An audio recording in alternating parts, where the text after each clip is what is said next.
সব ঠিক আছে তো? আচ্ছা। আসসালামু আলাইকুম, আমি তানভীর আঞ্জুম। তোমাদের জীবন ও জীবিকার বোর্ড টিচার হিসেবে আছি আমি। তোমাদের আজকে সেকেন্ড ক্লাস জীবন ও জীবিকার, এবং আমাদের সাথে যথারীতি সানজিদা ঐশী আপু আছে তোমাদের স্ক্রিন টিচার হিসাবে। তো আজকে তোমাদের হচ্ছে জীবন ও জীবিকার সেকেন্ড ক্লাস। গত ক্লাসের আমরা হালকা যদি একটু রিভিউ করে নিই, আমরা আয় ব্যয় সম্পর্কে অনেক ধারণা অর্জন করেছি। কিভাবে আয় করা সম্ভব, বা আমরা কিভাবে ব্যয় করব, কি ব্যয় করব, এই যাবতীয় বিভিন্ন আলোচনা করেছি, তাই না? তো আয় ব্যয় সঞ্চয় এই সব কিছু নিয়ে ধারণা নিছি। তো আজকের লেকচারে কি কি আছে সেটা আমরা দেখি। আজকে আমাদের মূলত টপিকটা থাকবে বাজেটের উপর। তাহলে আমরা আজকের টপিকের ক্লাস একটু দেখি। আচ্ছা, আজকে আমরা বাজেট সম্পর্কে প্রাথমিক ধারণা, পারিবারিক বাজেট, এরপরে পারিবারিক বাজেট তৈরি ও ব্যয় পরিকল্পনা, এরপরে খাত ও উপখাত সম্পর্কে আলোচনা করব। তো আমরা গত ক্লাসে আয় ও ব্যয় সম্পর্কে যে এই যে ধারণা অর্জন করলাম, আমরা বলেছি যে মাসিক আয় থাকবে, এখান থেকে আমাদের কোন কোন ক্ষেত্রে আমরা ব্যয় করব, কিভাবে ব্যয় করব, সবকিছু বলেছি, তাই না? কিন্তু এই সবকিছুর জন্য তো একটা পরিকল্পনা দরকার। তোমার যদি যে কোনো কাজের ক্ষেত্রেই আমাদের একটা পরিকল্পনা দরকার। তোমরা যদি পড়াশোনা করো, তোমরা একটা রুটিন করে নাও না? এই যে তোমাদের নবম শ্রেণীর যে কোর্স হচ্ছে, এখানে একটা রুটিন আছে, তোমরা পড়াশোনা করো, সবকিছুর একটা রুটিন মতো করলে কাজগুলো আমাদের গোছানো হয়, প্লাস সময়ের মধ্যে আমরা কাজগুলো খুব দ্রুত করতে পারি। ঠিক সেরকম আমরা যখন আয় ও ব্যয়ের এই ধারণাটা নেব, আমরা যদি আমাদের মাসিক যে আয় থাকবে এটা সম্পর্কে যদি আমরা একটা প্রপার প্ল্যানিং করে নিই, তাহলে কিন্তু আমাদের ব্যয়ের ক্ষেত্রে অনেক সহজ হবে, এবং আমরা খুব ভালোভাবে আমাদের যে জীবিকা সেটা নির্বাহ করতে পারবো। তো এই যে আমরা বললাম পরিকল্পনা বা ব্যয় সম্পর্কে, এই আয় ব্যয় নিয়ে যে একটা প্ল্যান তৈরি করব, এটাকেই আমরা যদি বইয়ের ভাষায় বলি তাহলে সেটা হবে হচ্ছে বাজেট। তো প্রথম আজকের টপিকটা হচ্ছে বাজেট কি। বাজেটটা হচ্ছে তোমার অর্থের জন্য একটি ব্যয় পরিকল্পনা তৈরির একটা প্রক্রিয়া। তার মানে হচ্ছে আমরা বাজেট শুধু দেশে শুনি না, যে তোমরা অনেকে যদি লক্ষ্য করো, নিউজে যদি দেখো বা পেপার যদি পড়ো, তাহলে দেখবা যে সরকার বাজেট পাস করেছে শিক্ষা খাতে বা সেবা খাতে, কৃষি খাতে, এগুলো বিভিন্ন ধরনের আমরা জানতে পারি, তাই না? তো বাজেটটা মূলত এটাই। বাজেট হোক কিন্তু এই যে একটা বছরে, এক বছরের জন্য সরকারের যে বিভিন্ন আয় থাকে, সরকার রাজস্ব আয় করে থাকে, সরকার ট্যাক্স থেকে ইত্যাদি বিভিন্ন জায়গা থেকে যে আয় করে, সেগুলা সরকার কোন কোন খাতে আহ দিবে, তারপর হচ্ছে কি কি ক্ষেত্রে উন্নয়ন করবে। এই যে আমাদের যে পদ্মা সেতু হলো, তারপর এই যে বঙ্গবন্ধু টানেল হলো, এই ধরনের বিভিন্ন যে পরিকল্পনা, এছাড়াও ছোটখাটো যে শিক্ষা খাতে, সেবা খাতে, এই যে তোমাদের নতুন কারিকুলাম পরিবর্তন আসলো। তো এই সব কিছু সরকারের যে আয় থাকে, সেটা বছরের শুরুতে আমরা জুন জুলাইয়ের যে বাজেটটা বলি, সেটা হচ্ছে তোমার একটা বাজেট দেয়, তাই না? আমাদের মন্ত্রী যারা আছেন, তারা হচ্ছে সরকারকে একটা বাজেট প্রস্তাবিত করে, যে আমাদের এই আয়গুলো সম্ভাব্য হতে পারে, এই অনুযায়ী আমরা এই কাজগুলা করতে চাই বা এই ব্যয়গুলা করব এই ক্ষেত্রে। তারপর সেইভাবে একটা বাজেট পাস হয়। তো মোটামুটি এক বছরের একটা সুন্দর একটা পরিকল্পনা করে। তো এটা তো দেশের বাজেট সম্পর্কে আমরা জানলাম। তাহলে বাজেট সম্পর্কে যে অর্থ আমাদের যে সেটা এখন বাজেটের ওইটা তো বৃহৎ একটা আলোচনা, তাই না? তাহলে ক্ষুদ্র বাজেট কি হতে পারে? তোমার পরিবারে কিভাবে তুমি বাজেট নিয়ন ঠিক করবা, অথবা তুমি নিজেও, তাই না? আমরা যদি ধরো কোনোদিন বাইরে যাই, ধরো আজকে আমি বাইরে গেলাম, সকালে আমি স্কুলে যাব, স্কুল থেকে হয়তো টিউশন পড়তে গেলাম, তারপর বাসায় আসলাম। তো এই যে তোমার একটা যাতায়াত খরচ থাকে, বাইরে কেউ হয়তো টিফিন নিয়ে যায়, কেউ হয়তো বাইরে কোনো কিছু খায়। তো তোমার কিন্তু আনুমানিক মোটামুটি একটা ফিক্সড অ্যামাউন্ট তোমার বাবা মা তোমাকে দিয়ে দেয়, তাই না? যে আজকের জন্য তোমাকে 50 টাকা দিলাম বা 100 টাকা দিলাম। এখন হয়তো এটা বেশি, কিন্তু আমাদের সময় তো এত বেশি হয়তো দিত না। আমাদের সময় হয়তো 10-20 টাকাও অনেক বেশি ছিল। তো এই যে তোমার একটা টেন্ডেন্সি থাকতো, 10-20 টাকার মধ্যে কি আমাকে আজকের জন্য কিছু করতে হবে, বা আজকে কিছু কিনে খেতে হবে। আবার অনেক সময় আমরা এমন করতাম যে আজকে আমি কিছু খাবো না, টিফিন নিয়ে যাব, কালকে আমি 2 দিনের টাকা জমায় একটা আইসক্রিম খাবো। তো এই যে তুমি তোমার যে একটা টাকা, ক্ষুদ্র একটা টাকা, তুমি এই যে পরিকল্পনার মাধ্যমে যে টাকাটা জমালা, বা টাকাটা নিয়ে একটা চিন্তা করলা যে আমি এই কাজটা না করে ওই কাজটা করব, বা আমার এই কাজটা আজকের জন্য গুরুত্বপূর্ণ, তাহলে এই যে টোটাল যে এইটা, এটাই কিন্তু বাজেট আসলে, যে তুমি একটা তোমার অর্থের একটা পরিকল্পনা তৈরি করলা। তাহলে আমরা বাজেট কি এটা সম্পর্কে একটা ধারণা পেলাম। যে তাহলে বাজেট থাকলে অবশ্যই আমরা দেখবো যে পারিবারিক বাজেটটা কি। তাহলে পারিবারিক বাজেটটা কি হবে?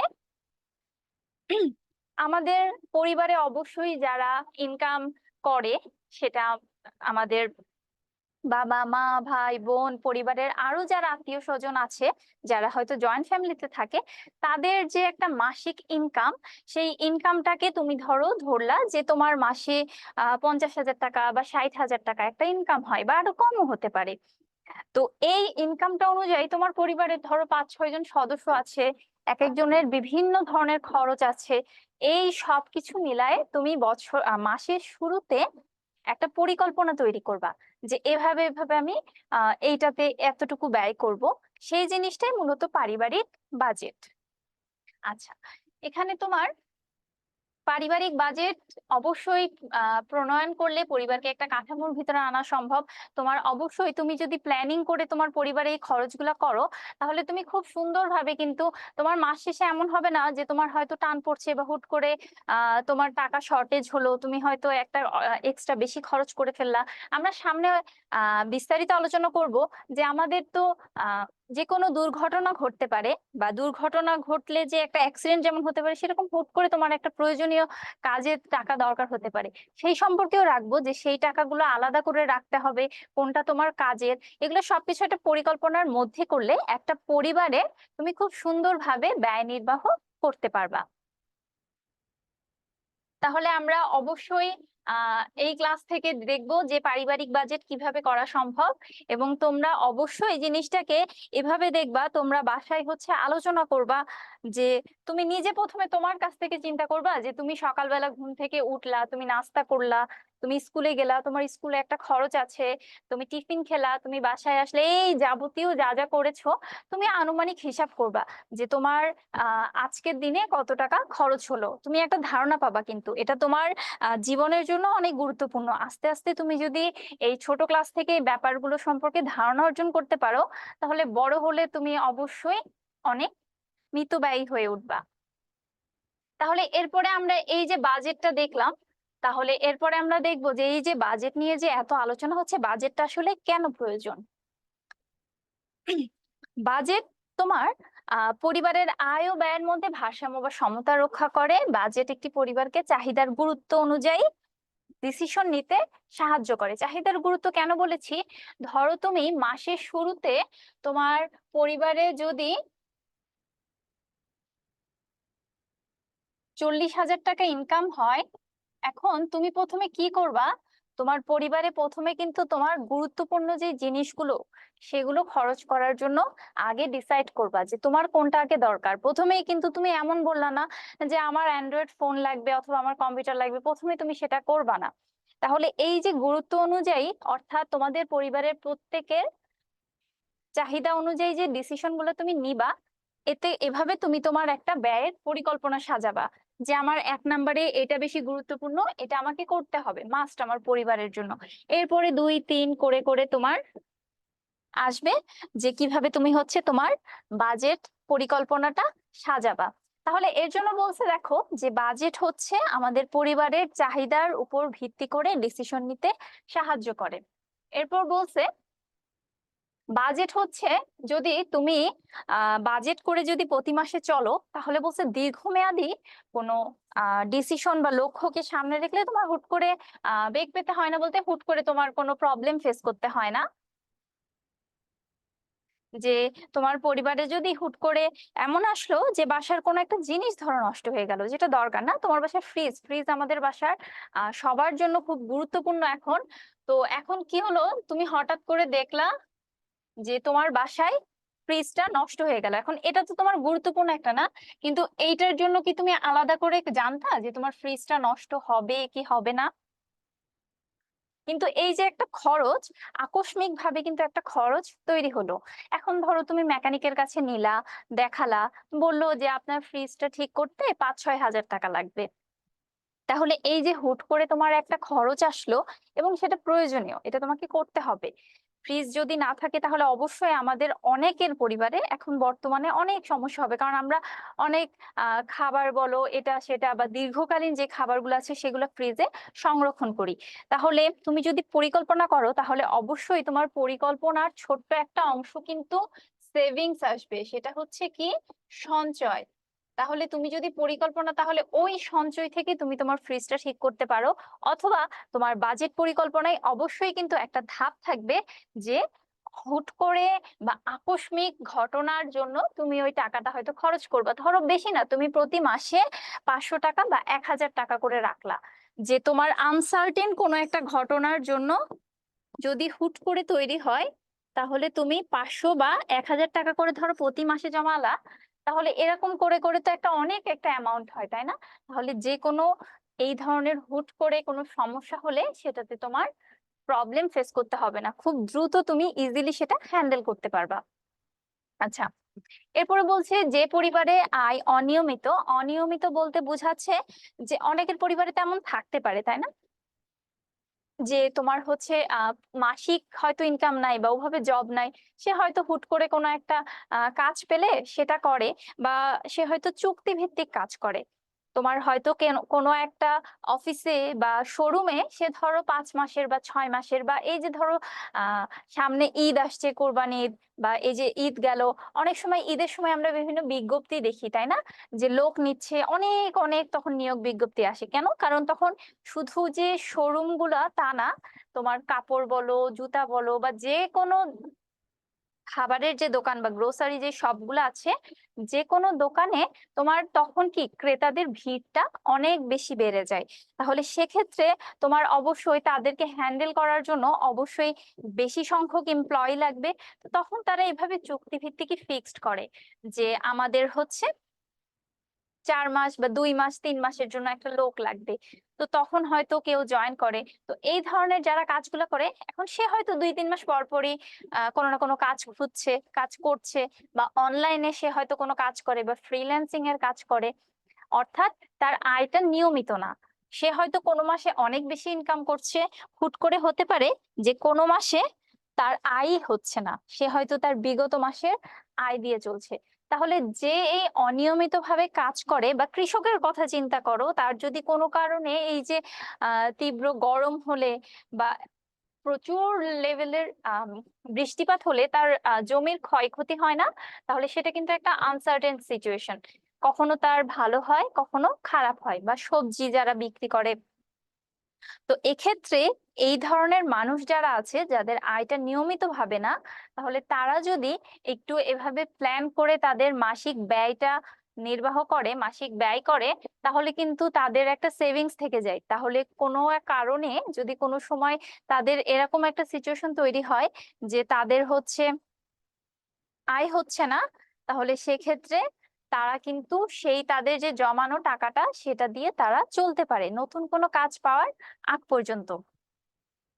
তাহলে আমরা এটা বুঝলাম যে কিভাবে হচ্ছে দীর্ঘমেয়াদী একটা লক্ষ্য সামনে রেখে আমরা আমাদের বাজেটটা নির্ধারিত করব। আচ্ছা, এরপর বলছে যে বাজেট পরিবারকে অর্থ ব্যয়ের অপচয় থেকে রক্ষা করে। খুব স্বাভাবিক, যখন তুমি দেখবা, তুমি ধরো তোমার সাধারণত তোমার ধরো যেই পরিবারে মোটামুটি একটা আয় হয়, তারা যখন বাজেট করবে যে আমার এই জন্য এই টাকাটা খরচ হচ্ছে, তখন তারা না অপ্রয়োজনীয় ব্যয়টাকে আহ সহজে করতে চাইবে না, বা তাদের ওইটা চোখে পড়বে। হুট করে তুমি যদি কোনো একটা অপ্রয়োজনীয় ব্যয় করো সেটা চোখে পড়বে না, কিন্তু তুমি যখন প্ল্যান করবা যে তুমি হয়তো পরিবারে 5 জন সদস্য আছে, তুমি একে এই টাকাটা দিচ্ছ, এর কাজের জন্য এইটা ব্যয় করছো, তখন তোমার কিন্তু খুব দ্রুতই সামনে আসবে যে এই ব্যয়টা হয়তো অপ্রয়োজনীয়, এই কাজটা না করলেও হয়। তাহলে এভাবে যখন তুমি দেখবা যে আচ্ছা আমাদের হয়তো এই কাজটা করলে আমরা এটা ভবিষ্যতের জন্য সেভিংস হিসেবে রাখতে পারি, অথবা অন্য কোনো ভালো কাজে ইউজ করতে পারি, তখন তুমি ধীরে ধীরে নিজের মধ্যে থেকেও আসবে যে না, আমি এই অপ্রয়োজনীয় ব্যয়টা না করি। তাহলে আমাদের যে এই অপ্রয়োজনীয় ব্যয়, এই অপচয়টা থেকেও বাজেট আমাদের রক্ষা করবে। এরপর বাজেট তৈরি এটা জিনিসটা দেখো, ক্রয় করার সময় ক্রেতাকে দ্বিধাগ্রস্ত হতে হয় না।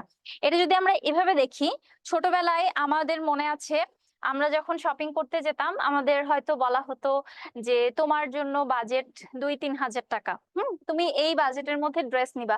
আমি কখনো কখনো বলতাম যে না, এই ঈদে আমার একটা দামি ড্রেস লাগবে, একটু গর্জিয়াস ড্রেস লাগবে এই টাকার মধ্যে। আবার কখনো বলতাম না, আমি এই ঈদে হচ্ছে 2টা ড্রেস নিব, কিন্তু নর্মালের মধ্যে আমাকে দিতে হবে। এই ধরনের একটা আমাদের মোটামুটি মধ্যবিত্ত বা মোটামুটি ক্যাটাগরির আমাদের আহ সব পরিবারেই কম বেশি এটা হয়ে থাকে। হয়তো বাজেটটা কম বেশি হয়, যারা উচ্চবিত্ত পরিবার যারা আছেন তাদের হয়তো বাজেটটা আরো বেশি থাকে, 10,000 হয়, 15,000 হয়। তো এই যে একটা ঈদের আনন্দ বা যে কোনো কেনাকাটাই যে তোমার জন্য এই টাকাটা দেওয়া হলো, তুমি এটা খরচ করবা। তাহলে তুমি যখন দোকানে এই ডিসিশনটা নিয়ে যাবা যে তোমার বাজেট হচ্ছে 1,500 টাকা, তুমি 1,500 টাকার মধ্যে একটা ড্রেস কিনবা, তাহলে তখন তুমি কি করবা? তোমার ড্রেস সম্পর্কে যদি আইডিয়া থাকে তাহলে তুমি সেই বুঝেই ড্রেস দেখবা, অথবা যখন দোকানদার দাম বলবে তখন তুমি হয়তো একটা মোটামুটি দামাদামি করবা, অথবা ওই টাইপের ড্রেসই দেখবা। তাহলে তোমার কিন্তু খুব একটা সমস্যা হবে না। কনফিউশনে তুমি আহ মনে হতে পারে যে হয়তো আর একটু টাকা থাকলে ভালো ড্রেস নিব, কিন্তু তোমার কাছে যদি একটা আনব্যালেন্সড টাকা থাকে, অর্থাৎ তুমি হচ্ছে ডিসাইড করতে পারছো না, এক্ষেত্রে তুমি অ্যাকচুয়ালি অনেক কনফিউশনে থাকবা। এটা বিশ্বাস না হলে কখনো হচ্ছে শপিং এ যেয়ে দেখবা, এরকম মনে হতে পারে যে এটা কিনে নিয়ে এটা কিনে নিয়ে, কিন্তু আসলে তখন কনফিউজড হয়ে হয় কিছুই কেনা হবে না, অথবা ওই যে অপ্রয়োজনীয় ব্যয়টা হবে তোমার, যে তুমি অনেক কিছু কিনলা কিন্তু দিন শেষে দেখলা সবকিছু তোমার দরকারেই আসছে না। হয়তো কোনো কোনো জিনিস অকেজো পড়ে আছে, বা একসাথে তুমি অনেক ড্রেস কিনে ফেললা, সব ড্রেস হয়তো তুমি পরছোই না। তো আমার যদি একটা পরিকল্পনা থাকে তাহলে সেই অনুযায়ী আমি যদি বাজারেও কিনতে যাই, সেক্ষেত্রে আমাকে খুব একটা বেশি সমস্যায়ও পড়তে হয় না, আমি খুব দ্রুত বা ইজিলি শপিংটা করে ফেলতে পারি।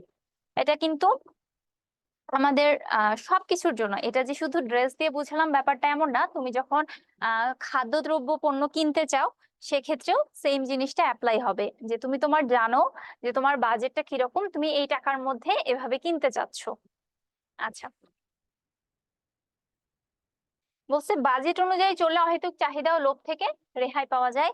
অর্থাৎ একটু আগে যেই অপ্রয়োজনীয় চাহিদার ব্যয়টার কথা চলে আসছে, তাহলে তুমি ওই হিসাবে চললে তোমার একটা পর্যায়ে অপ্রয়োজনীয় চাহিদাও তৈরি হবে না। আচ্ছা, বাজেট প্রস্তুত করে তা কার্যকর করার মাধ্যমে সঞ্চয় করার প্রবণতা গড়ে ওঠে।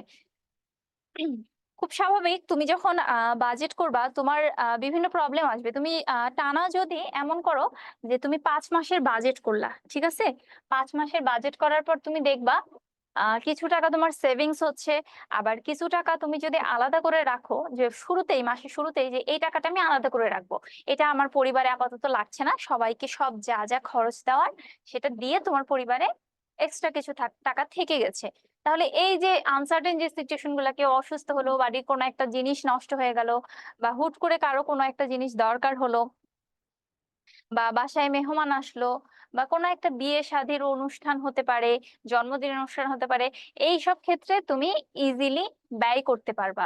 তাহলে অযথা তুমি এক্সট্রা জিনিসও কিনবা না, কারণ তোমার পরিকল্পনার মধ্যে আছে যে তুমি কিভাবে কি ব্যয় করবা। আর এই সেভিংস করার আহ প্রবণতাটা বাড়বে, কারণ হচ্ছে তুমি বুঝতেছো যে সেভিংস করলে তুমি কিভাবে পরবর্তীতে ভবিষ্যতের জন্য তোমার জন্য অনেক উপকার হবে। আচ্ছা, এ- এছাড়াও বিভিন্ন আরো বাজেটের মাধ্যমে আমরা আরো অনেক উপকারিতা পাই। তোমরা চেষ্টা করবা যাতে তোমরা বাজেট করে বা এই যে পরিকল্পনা করে ছোট ছোট ক্ষুদ্র ক্ষুদ্র হলেও তুমি প্রতিদিন দরকার হলে তুমি টানা 1 সপ্তাহ, আজকে থেকে নেক্সট তোমাদের বুধবারে ক্লাস আছে, তোমরা অবশ্যই এটা করবা। এটা তোমাদের এইচডব্লিউ থাকবে। সেটা হচ্ছে তুমি কালকে সকাল থেকে লিখবা যে তোমার সারাদিনে আনুমানিক কত টাকা খরচ হচ্ছে। সেটা তোমার স্কুলে যাওয়া হতে পারে, বাইরে খাওয়া হতে পারে, ইভেন এটাও ধরো বিকাল বেলা তুমি তোমার বাবা মার সাথে ঘুরতে গেছো, অথবা তুমি তোমার ফ্রেন্ডের সাথে বাইরে মাঠে খেলতে গেছো, খেলতে যে হঠাৎ করে তোমার মনে হলো যে একটু মুড়ি মাখা খাই বা একটু পেয়ারা মাখা খাই। তো তুমি শুধু ক্ষুদ্রভাবে তোমার নিজের সারাদিন বাইরে যে বের হও বাসা পর্যন্ত, রাত পর্যন্ত তোমার প্রতিদিন যে টাকাটা খরচ হয় সেটা এই যে 1 2 3 দিয়ে তুমি লিখে যাবা, বার দিয়ে লিখবা, যে 1 সপ্তাহ পর তুমি হিসাব করবা যে তোমার টোটাল কত টাকা খরচ হবে। ঠিক আছে?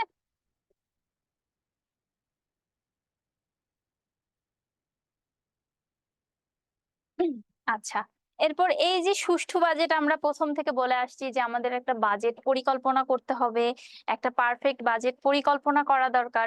তো এই যে জিনিসটা একটা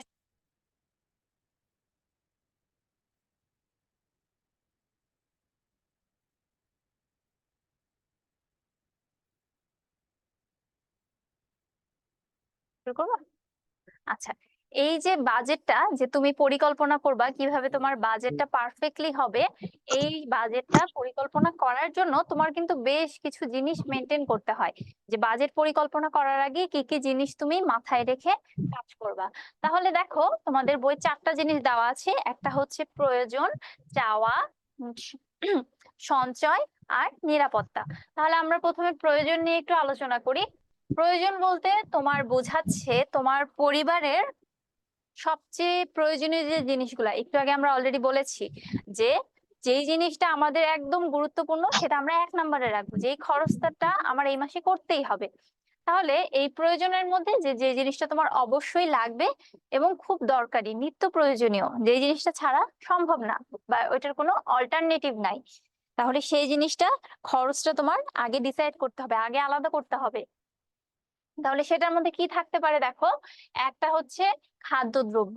খাদ্যদ্রব্যের মধ্যে কি আসতে পারে, তুমি যে ভাত খাও, তুমি তরকারি খাও, মাছ মাংস সবকিছু, অনেকের পরিবারে হয়তো মাসিক বাজার করে, তাই না? যে ধরো 1 বস্তা চাল নিয়ে আসলো, অথবা 5 কেজি 10 কেজি মাংস নিয়ে আসলো, বা মাছ নিয়ে আসলো, কয়েক রকমের একসাথে মাছ নিয়ে আসলো। অনেকে আবার সপ্তাহ হিসেবে বাজার করে, এক একজনের এক এক রকম। কিন্তু তুমি দেখবা, তুমি যদি খুব ভালো করে লক্ষ্য করো তোমার পরিবারে ঈদ ছাড়া অথবা হুট করে বাসায় ধরো কোনো মেহমান আসলো, অনেক মেহমান আসলো, এই দুইটা সিচুয়েশন ছাড়া প্রতিনিয়ত তোমার বাড়িতে এই বাজারটা কিন্তু অলমোস্ট সেম থাকে। এক একজনের বাড়ির এক একটা থাকে, তাই না? যে এরা হচ্ছে এক একজনের বাড়ির এক একটা ধরন থাকে, যে হয়তো এই সবজিটা বেশি খায় বা এই সবজিটা রান্না করা হয়, পরিবারে মানুষ এতজন, এতটুকু রান্না করলে তোমাদের মারা কি একটা পরিমাণ বুঝে রান্না করে না? তো তোমাদের মনে হয় না সামান্য হয়তো মাঝে মাঝে কম বেশি হয়, কিন্তু তাদের তো এই প্রতিনিয়ত রান্না করতে করতে একটা আইডিয়া হয়ে গেছে।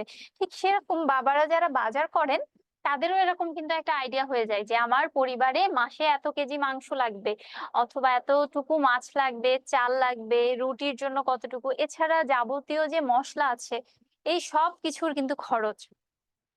তোমাদের বই কিন্তু একটা চার্ট দেওয়া আছে যে তোমাদের হচ্ছে এই খরচগুলা ছোট ছোট ছোট ছোট করে লিখতে।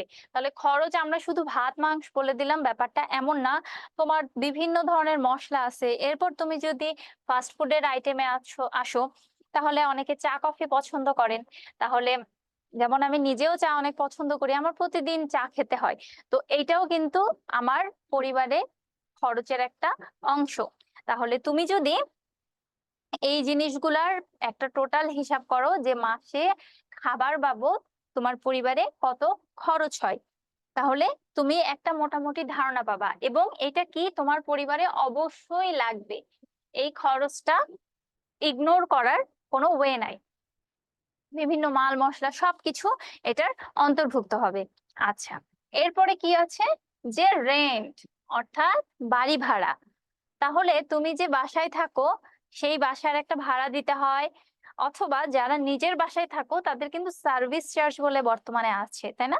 শহরে সার্ভিস চার্জ দিই, আর গ্রামে কি হয় আমাদের, গ্রামে হয়তো আমাদের বিদ্যুৎ বিল দিই, গ্যাস বিল দিই, বা নিজের হচ্ছে তোমার এই বিলটা খুব কমন। আবার গ্রামেও কিন্তু এখন অনেকেই ভাড়া বাসায় থাকেন। গ্রামে বলেই যে সবার নিজস্ব বাসা আছে তা কিন্তু না, আবার রক্ষণাবেক্ষণেরও একটা খরচ আছে।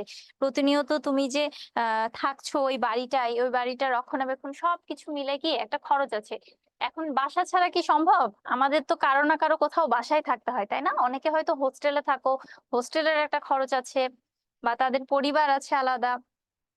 তাহলে এই জিনিসটা কি আমার মাস্ট, প্রতি মাসে আমার এই খরচটা বহন করতে হবে। তাহলে অবশ্যই আমার প্রয়োজন, নিডস এর মধ্যে আমার এটা আসবে, এবং বাজেটের মধ্যে এটাকে অবশ্যই আমার অগ্রাধিকার দিতে হবে। আচ্ছা, এরপরে হচ্ছে কাপড়। কাপড়ের ক্ষেত্রে আমরা অবশ্যই, কাপড়টা তো আমাদের একদম মৌলিক চাহিদার একটা, তো আমাদের অবশ্যই কাপড় লাগবে। এখন তুমি এখানে ছোট করে দুইটা জিনিস আলাদা রাখবা। এর পরের টপিকটায় আমরা আসবো চাওয়া। কাপড়ের কিন্তু দুইটা ধরন হতে পারে। যেমন তোমার প্রতিনিয়ত আমরা কি কাপড় পরছি, সেটা আমাদের একটা প্রয়োজনীয় পোশাক, আমাদের লাগবে, এর জন্য আমরা পরছি। আবার অনেকে ধরো বিভিন্ন অনুষ্ঠান বা শখেও কেনে না। তোমার একটা মোটামুটি ধারণা আছে যে তুমি যদি ধরো আজকে আমি যে জামাটা পরলাম, এটা যদি আমি কালকে পরি কোনো ক্ষতি হবে? হবে না কিন্তু। কখন সমস্যা হবে? এই জামাটা ধরো পরতে পরতে একদম নষ্ট হয়ে গেল বা ছিঁড়ে গেল, তখন হয়তো বা আমি এই জামাটা বেশি পরতে পারবো না। তাহলে আমার প্রতিনিয়ত কাপড় অনেকে কি করে, মাস হিসাবে কিনে, অথবা অনেকে বছর হিসেবে কিনে, বা এক একজনের এক এক রকম থাকে, তাই না? তাহলে তোমার নিত্য প্রয়োজনীয় যেটা তোমার আবশ্যক পরিবারের জন্য, সেই কাপড়টা প্রয়োজনে আসবে। আর যেটা তুমি অনেকে ধরো আহ এমন হতে পারে যে সে জাস্ট বিলাসিতার জন্য কাপড়টা কিনলো, মানে তার প্রয়োজনে যতটুকু দরকার কাপড় ততটুকু তার আছে, কিন্তু এছাড়াও তার হয়তো শখ হলো, সে একটা ড্রেস কিনতে চেলো, সেটা কিন্তু প্রয়োজনের মধ্যে আসবে না, ওইটা আলাদা হবে। তাহলে কাপড়ের এই টার্মটা বুঝেছি।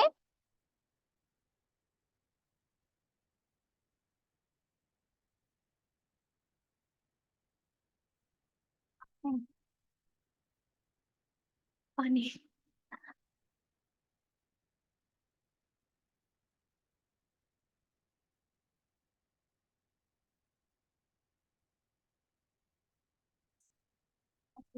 ভালো লাগে, এটা তুমি দেখতে পাবো।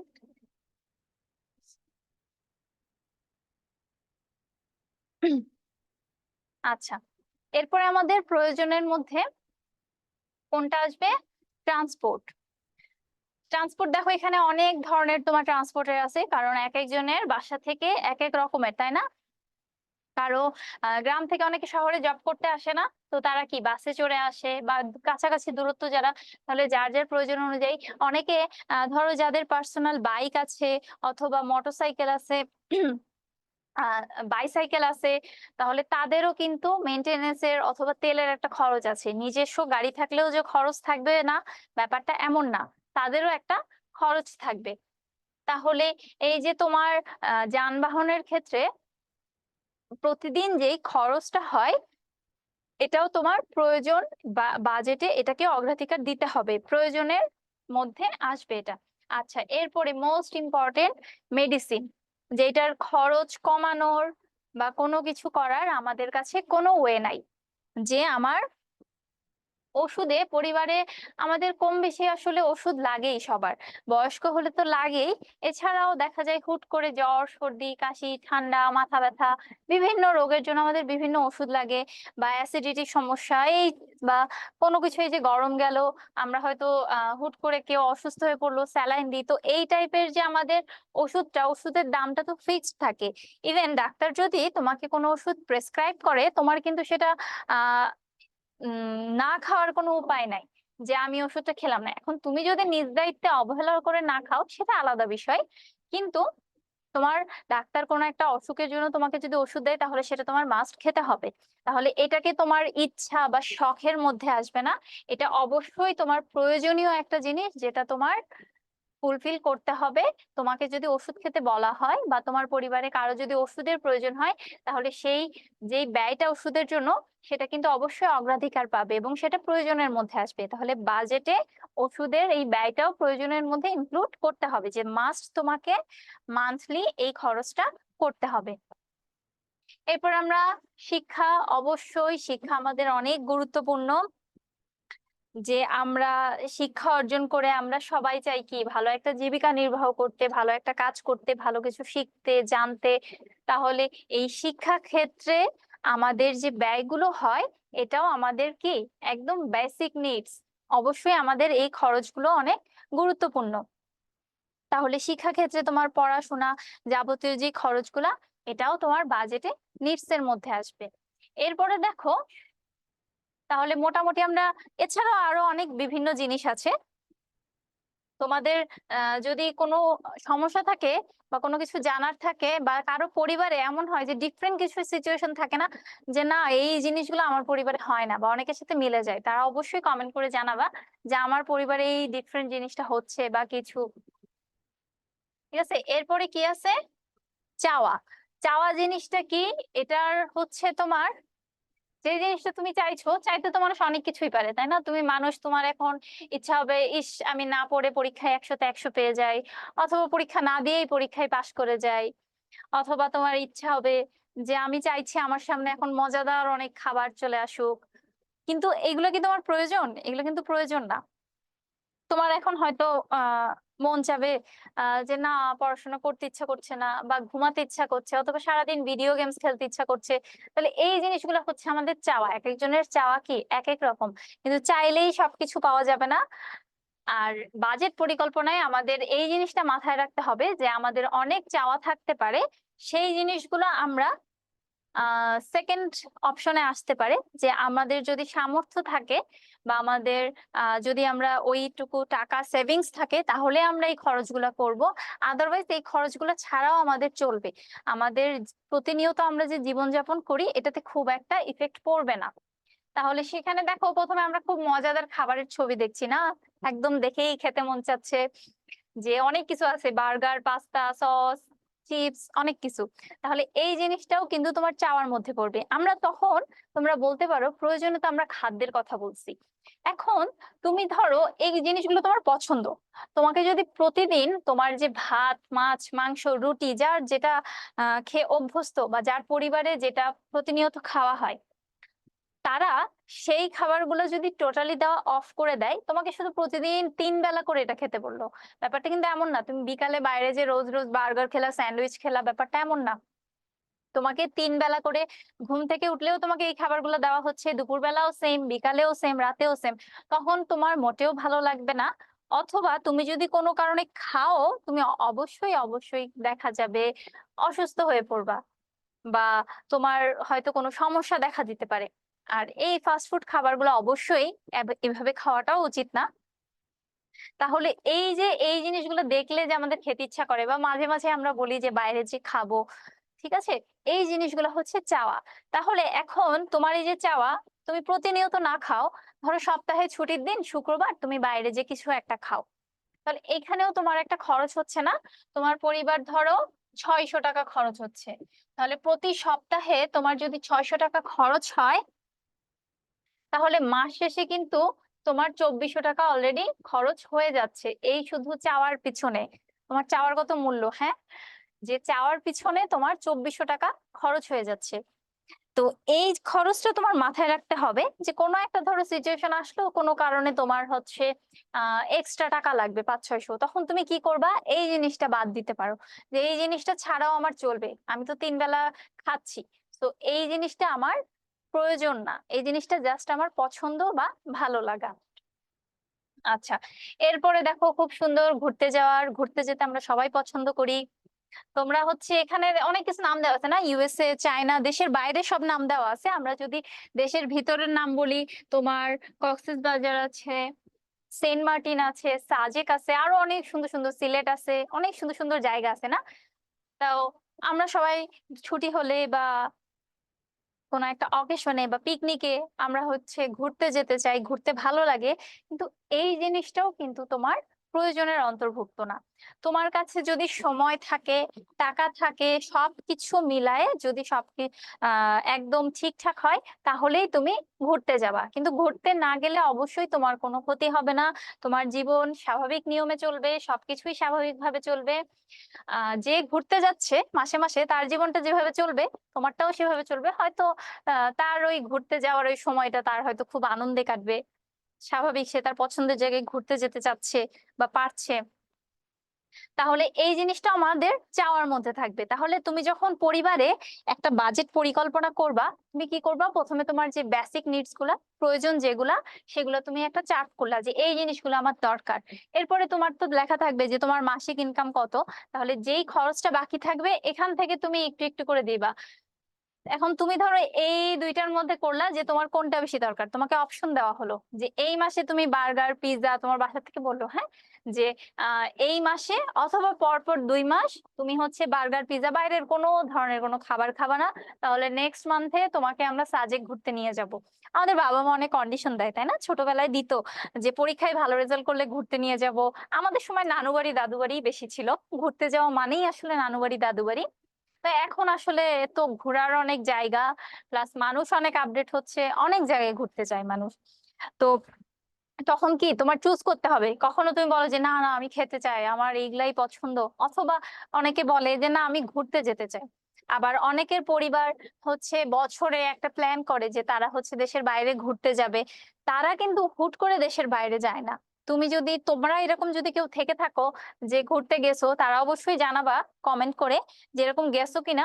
দেখবা পরিবারে কিন্তু আগে থেকে একটা আলোচনা হয় যে এই মাসে আমরা ঘুরতে যেতে চাচ্ছি, সেটা দেশে হোক বা দেশের বাইরে হোক। তোমাদের একটা প্রস্তুতি থাকে, বাবা মাও বলে যে সামনে ঘুরতে যাব, খরচ আছে না, এই খরচটা করিস না তাহলে। তাই না? এই জিনিসটা আমাদের খুব কমন, সবার পরিবারেই কম বেশি হয়ে থাকে। এরপরে দেখো খুব সুন্দর, মেয়েরা এটার সাথে অনেক বেশি পরিচিত, সেটা হচ্ছে কসমেটিক্স। ছেলেদেরও অনেক কিছু প্রয়োজন হয়। কসমেটিক্স বলতে আমরা কি জানি, যে লিপস্টিক দিলাম, পাউডার দিলাম, কাজল দিলাম। কসমেটিক্স বলতে কি ব্যাপারটা এমন, শ্যাম্পু আছে, সাবান আছে, এই সবকিছু, এগুলো কি ছেলেরা ইউজ করে না? সবাই কিন্তু ইউজ করে।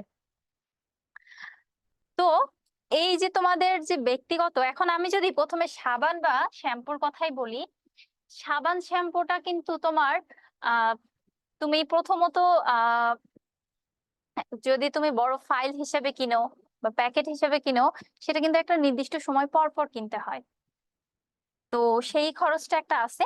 আর তুমি যদি খুব ব্যক্তিগত পরিচর্যা করতে পারো, যে কোনো মেয়ে হচ্ছে সে পার্লারে যেতে খুব পছন্দ করে, সে হচ্ছে সৌন্দর্যের খুব তার প্রিয়, সে হচ্ছে তার চুল কাটাতে অনেকে পার্লারে যায়, অনেকে বা বাসায়ও কাটায়, বা সে আরো কোনো আহ রূপচর্চা করতে, বা ছেলেরাও এখন যায়, তাই না? ছেলেদেরও এখন অনেক সেলুন আছে, অনেক কিছু আছে।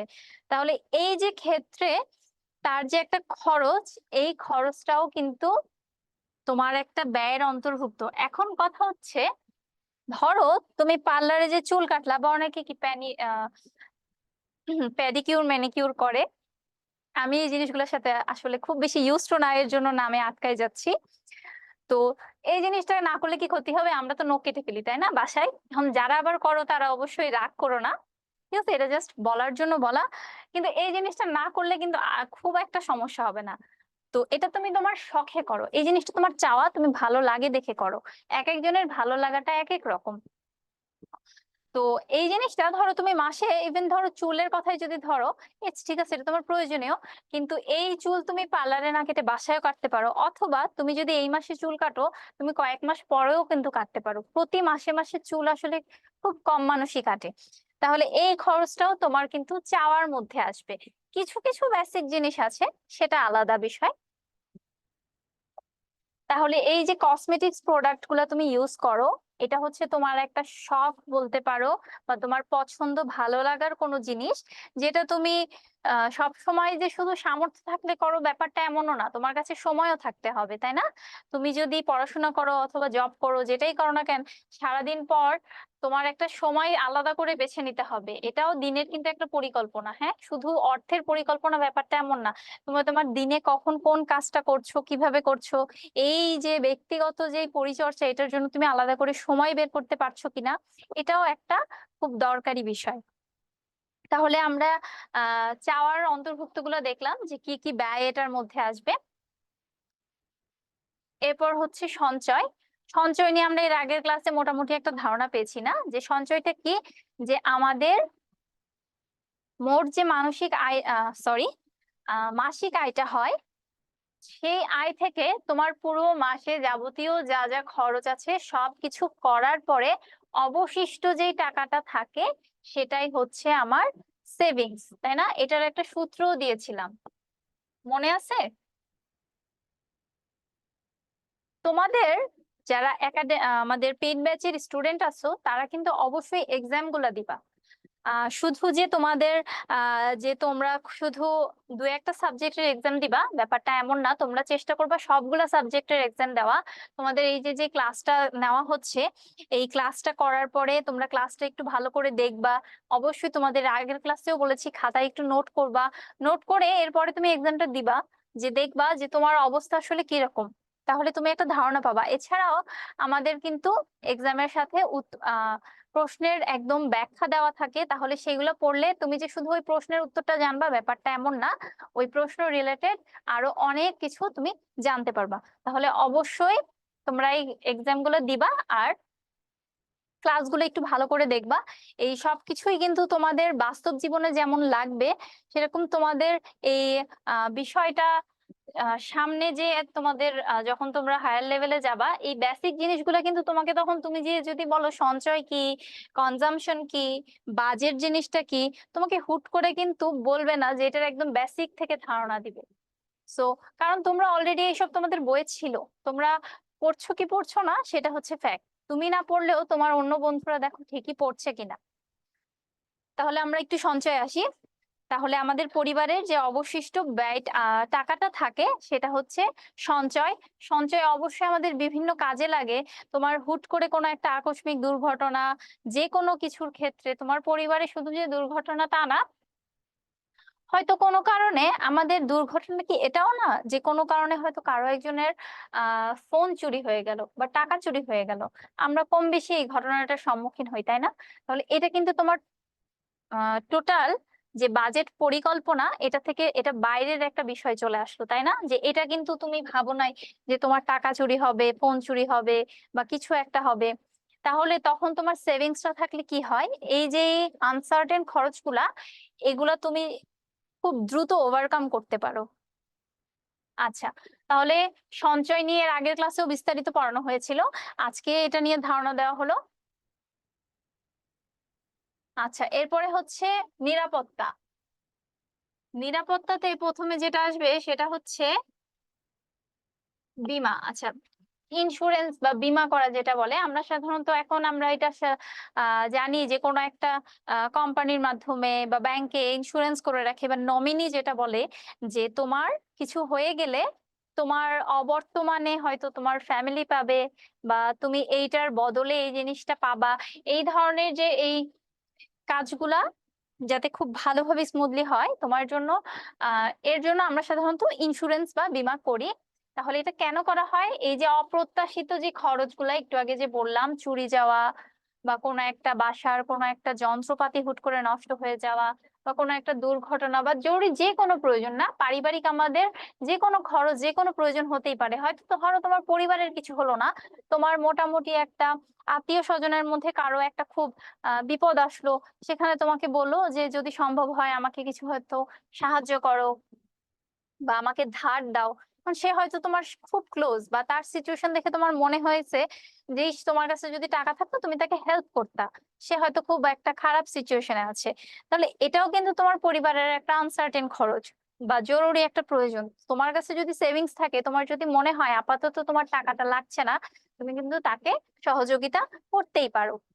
তাহলে আর সাধারণত আমরা এই যে বীমা করি এই বিভিন্ন ধরনের নিরাপত্তা পাওয়ার জন্য, যে আমরা প্রাতিষ্ঠানিক ভাবে একটা বীমা করলাম বা ইন্স্যুরেন্স করলাম, যাতে আমাদের ফিউচারটা মোটামুটি সিকিউর হয়। মানুষ সাধারণত এই আশাতেই বীমা করে। তো অবশ্যই বীমা করলে আমাদের সেখানেও কিছু খরচ করতে হয়, সেখানেও কিছু টাকা পয়সা জমা দিতে হয়, সেখানের জন্য অর্থ বরাদ্দ থাকে। এরপরে দেখো আমরা কি পড়ছি, যে বাজেট এই যে সুষ্ঠুভাবে পরিকল্পনা করার জন্য কি কি বিষয় নজরে রাখবো, তাই না? এছাড়া আরো ছোটখাটো কি পয়েন্ট আছে, সেটা হচ্ছে যে পরিবারের সদস্যদের প্রয়োজন বিবেচনা। একটু আগে যেমন বললাম যে এই যে ব্যক্তিগত পরিচর্যা বললাম, তাই না? তোমার হচ্ছে ব্যক্তিগত পরিচর্যার মধ্যে কি আসবে, মেকআপ আসবে। আমি চা কফিটাও ব্যক্তিগত বা পরিবারের প্রয়োজন ধরলাম, যে কেউ একজন প্রতিনিয়ত চা খায়, তাহলে এটা কিন্তু তার পরিবারে অবশ্যই বিবেচনায় রাখা উচিত। কারণ সে হয়তো এটা ছাড়া তার অসুবিধা হচ্ছে, এটা বা যার হচ্ছে সে প্রতিনিয়ত বা মাসে 2 মাস পর পর সে হচ্ছে তার আহ নিজের পার্সোনাল কেয়ার গুলো করতে পছন্দ করে, তার হয়তো এই কসমেটিক্সটা তার লাগে।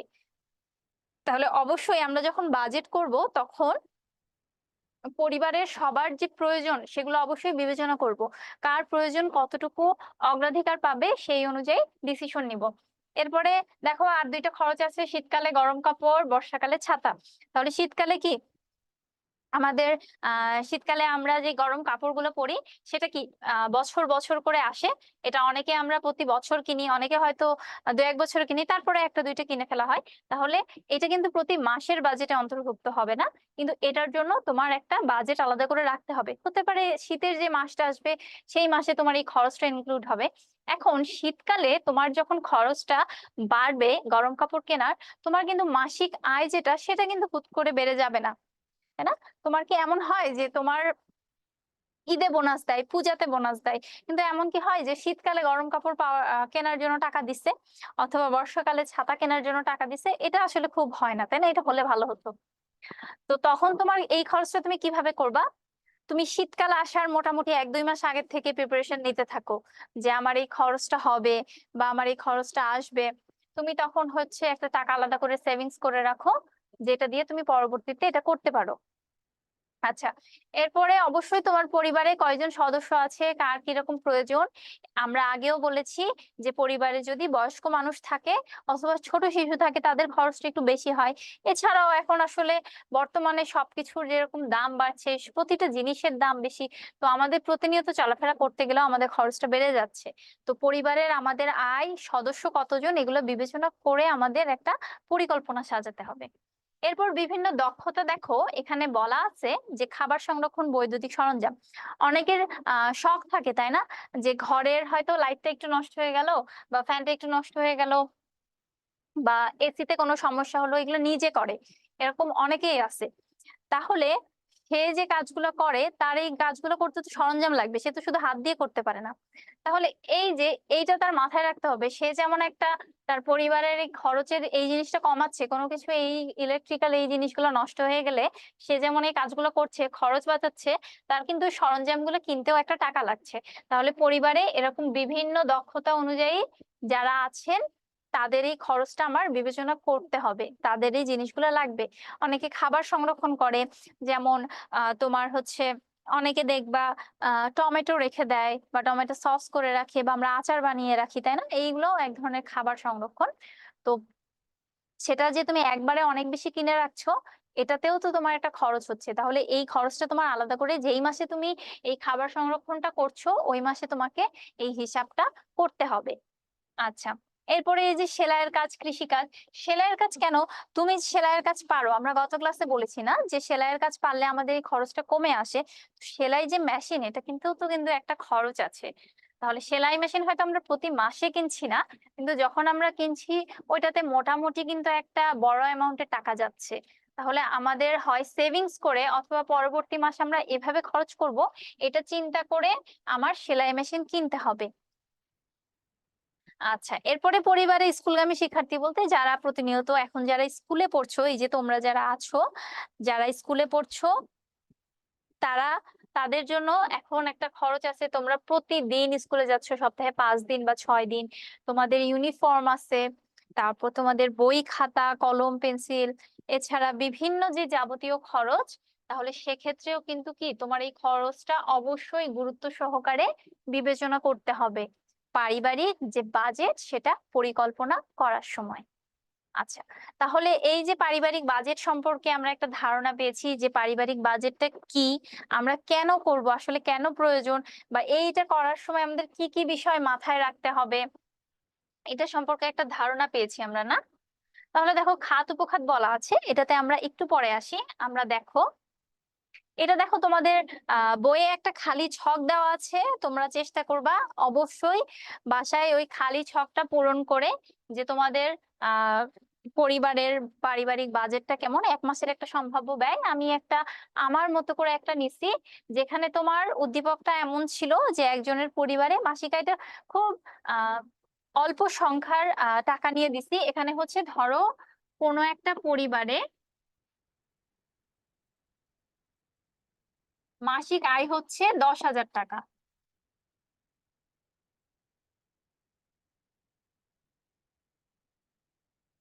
ঠিক আছে, এখন দেখো এই অনুযায়ী মাসিক আয় এখানে কি বলা আছে, খাত। আর এই যে এই জিনিসগুলো আছে না, এটা হচ্ছে উপখাত।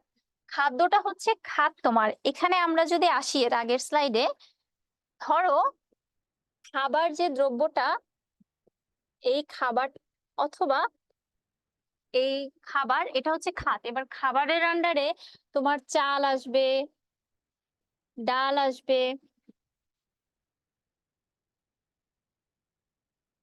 ঠিক আছে, আটা, চিনি, এইটা হচ্ছে খাবারের উপখাত। ঠিক সেরকম তুমি এখানে যদি খাতের ক্ষেত্রে ধরো সেবা একটা খাত, তাই না? আমরা যে জিনিসটা খুব কমন জানি যে সেবা খাত, সেবা হতে পারে, শিক্ষা হতে পারে। তাহলে সেবার মধ্যে উপখাত কোনগুলো আসবে? সেটা হচ্ছে ধরো সেবাতে আমরা কি ডাক্তারদের কাছ থেকে আমরা সেবা পাই, ডাক্তার আছে, নার্স আছে।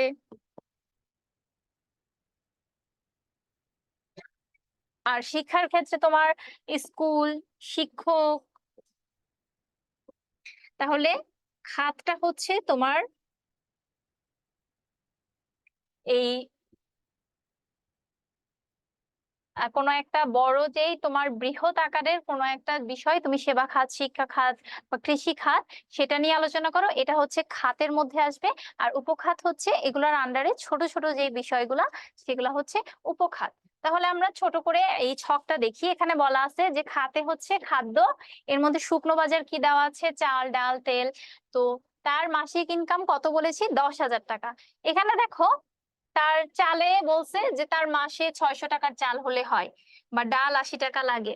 এটা হচ্ছে 10,000 হিসাবেই সে হিসাব করছে। এটা তুমি ধরো গ্রামে কোন একটা পরিবারে যাদের ইনকাম কম, সেই অনুযায়ী তাদের, বা পরিবারের সদস্য কম, সেই অনুযায়ী একটা দেওয়া হয়েছে। ঠিক আছে, এই দেখো এখানে সেমাই, নুডলস, বিস্কুট, অন্যান্য জিনিস আছে, তাই না? এই জিনিসগুলোর নাম আমরা বলি না, কিন্তু কি আমরা মাসে একবার দুইবার হলেও সিমাই বা নুডলস এগুলো খাই না, বা বিস্কুটটা খাওয়া হয় কিছুদিন পর পর। তাহলে এইগুলোও কিন্তু আমার কি পরিকল্পনা যখন করব বাজেটের, সে সেগুলোর মধ্যে আসবে। এরপরে কি আছে দেখো, এটা জানি না এটা কতটুকু বোঝা যাচ্ছে ছকটা। তোমাদের হচ্ছে এই যে চা, চিনির জন্য 90 টাকা। এরপর কাঁচা বাজার, কাঁচা বাজার হচ্ছে আলাদা একটা খাতে আসলো। কাঁচা বাজারের মধ্যে কি কি আসছে? এই দেখো, মাছ, মাংস, ডিম, শাকসবজি, পেঁয়াজ, রসুন, এই সব কিছু আসছে হচ্ছে কাঁচা বাজারের মধ্যে। এরপরে দেখো বস্ত্র, বস্ত্রর মধ্যে কি আসছে? শার্ট, ব্লাউজ, ধোপা। তোমার হচ্ছে যারা তুমি যদি দোকানে কাপড় ধুতে দাও, সেক্ষেত্রে একটা খরচ আছে। তুমি বাসায় করলেও ডিটারজেন্ট কেনা লাগবে, বা সাবান কেনা লাগবে, গুঁড়া সাবান, এগুলোর জন্য একটা খরচ আছে। বাসস্থান, এই যে বাড়ির রক্ষণাবেক্ষণ, গ্যাস, টেলিফোন, শিক্ষা, স্কুলের বেতন, কাগজ কলম ইত্যাদি। এই খরচগুলা নিয়ে সে কি বলছে যে মশলাপাতিতে তার 1830 টাকা খরচ হয়। এরপরে হচ্ছে বাসস্থানে 1250, বস্ত্রতে 600, আর শিক্ষার ক্ষেত্রে তার 1400 টাকা খরচ হয়। আচ্ছা, এরপর দেখো গৃহশিক্ষক লিখেছে যে 150 টাকা, যাতায়াত আছে, চিকিৎসা আছে। চিকিৎসাতে কি করে বলছে যে দেখো চিকিৎসার কোনো নির্দিষ্ট খরচ নেই, জরুরি ভিত্তিতে এটা হয়তো প্রয়োজন হয়, তাহলে এর জন্য চিকিৎসার খরচটা তারা কম ধরেছে। এরপর ব্যক্তিগত ভাতা, অন্যান্য এই যে মেহমানদারি যেটা বললাম, বা ঘুরতে যাওয়া, চাকরের বেতন, তোমাদের বাসায় যিনি কাজ করেন তার একটা বেতন থাকে, তাই না? আমরা যদি পারিবারিক বাজেটটা হিসাব করতে যাই, ছোটখাটো অনেক বিষয় কিন্তু এটার মধ্যে চলে আসে। আচ্ছা, এরপর এই যে সঞ্চয় ও ঋণ পরিশোধ, তোমার হচ্ছে যদি পরিবারে কোনো ঋণ থাকে, তাহলে সেই টাকাটাও কি তোমার দিতে হবে মাসে মাসে, তাহলে সেইটার খরচটাও কি তোমার তখন আলাদা করে রাখতে হবে। এভাবে দেখো টোটাল 10,000 টাকা মিলাইছে, তার পরিবারে মনে হয়েছে যে তার এই জিনিসগুলাই হচ্ছে তার পরিবারের ব্যয়, এটা দিয়ে তার মাসিক আয় 10,000 কমপ্লিট হলো। এবার তুমি অবশ্যই তুমি যখন ওই ছকটা পূরণ করবা, তুমি কিন্তু তোমার পরিবারে যাবতীয় যা যা আছে, তোমার পরিবারে এই খরচের থেকে ডিফারেন্ট কিছু আসতে পারে, আবার এমনও হতে পারে এখানে কিছু খরচ আছে যেটা তোমার নাই, সেটা তোমার দরকার নাই। তাহলে সেইভাবে পরিবারে একদম তোমার কোনো বইয়ের ভাষা না, কোনো গাইড না, কোনো কিছু না, আমি যেটা দেখাইছি এভাবেও ছক পূরণ করবা না। তোমরা অবশ্যই তোমাদের বইয়ে যে ছকটা দেওয়া আছে, তোমাদের পরিবার থেকে ধারণা নিয়ে, কিছু তো কম বেশি হবে, বাট বাবা মায়ের সাথে আলোচনা করে একটা ধারণা নিয়ে তোমাদের পরিবারের যে খরচ সেইটা তোমরা ছকে উঠায় পূরণ করবা। আচ্ছা, তাহলে আশা করছি আজকের ক্লাসটা তোমরা বুঝেছো। ক্লাসে যদি কোনো সমস্যা থাকে তোমরা অবশ্যই কমেন্টে জানাতে পারো, বা কোনো বিষয় নিয়ে যদি তোমাদের কনফিউশন থাকে সেটা বলবা, বা আমাদের গ্রুপ আছে যারা আমাদের পেইড ব্যাচের স্টুডেন্ট আছো তারা অবশ্যই গ্রুপে লিখে পোস্ট করতে পারো যে তোমাদের কোনটা সমস্যা। তো তোমাদের হোমওয়ার্ক দিচ্ছি, এটা হচ্ছে এই যে আমরা 4টা ধাপ পড়ছিলাম তাই না, যে আমাদের বাজেট পরিকল্পনা করতে 4টা জিনিস মাথায় রাখতে হয়। এই যে প্রয়োজন, নিরাপত্তা, সঞ্চয়, তারপর চাওয়া, এটা নিয়ে আমরা বিস্তারিত কয়েকটা ছবি দিয়ে আলোচনা করছি না। এবার তোমাদের যার যার নিজের যেটা মনে হয়, বা বাবা মার সাথে আলোচনা করে বা বড় ভাই বোনের সাথে আলোচনা করে তোমার কি মনে হয় যে তোমার জন্য বা পরিবারের জন্য প্রয়োজন কোনটা, চাওয়া কোনটা, সঞ্চয় কোনটা, নিরাপত্তা কোনটা। বা সঞ্চয় হচ্ছে তুমি মাসিক মোটামুটি কতটুকু সঞ্চয় রাখো, বা তোমার পরিবারে কোনো ইন্স্যুরেন্স আছে কিনা। আমরা বলছি যে ইন্স্যুরেন্সটা করা হয়, এমন অনেক পরিবার কিন্তু আছে করে না, যদি না থাকে তাহলে ওখানে জিরো বা ক্রস চিহ্ন দিবা। এরকম করে তোমরা একটা চার্ট করবা, চার্ট করে অবশ্যই নিজেদের মতো করে একটা ছক করে এই চার্টটা তোমরা লিখে আনবা। লিখে তোমরা অবশ্যই আমাদের হচ্ছে এক্সামের সাথে তোমাদের এই হোমওয়ার্কটা পাঠানোর ব্যবস্থা থাকবে, তোমরা এই হোমওয়ার্কটা করবা। তো নেক্সট ক্লাসে তোমাদের এই হোমওয়ার্কটা থাকবে। তো আজকের ক্লাসটা এতটুকুই। আশা করি আমরা বাজেট সম্পর্কে মোটামুটি একটা ধারণা পেয়েছি, আমাদের প্রতিনিয়ত চলার জন্য এটা আসলে দরকার। তারপরেও যদি কোনো সমস্যা থাকে অবশ্যই জানাবা। তো আজকে এতটুকুই। আল্লাহ হাফেজ।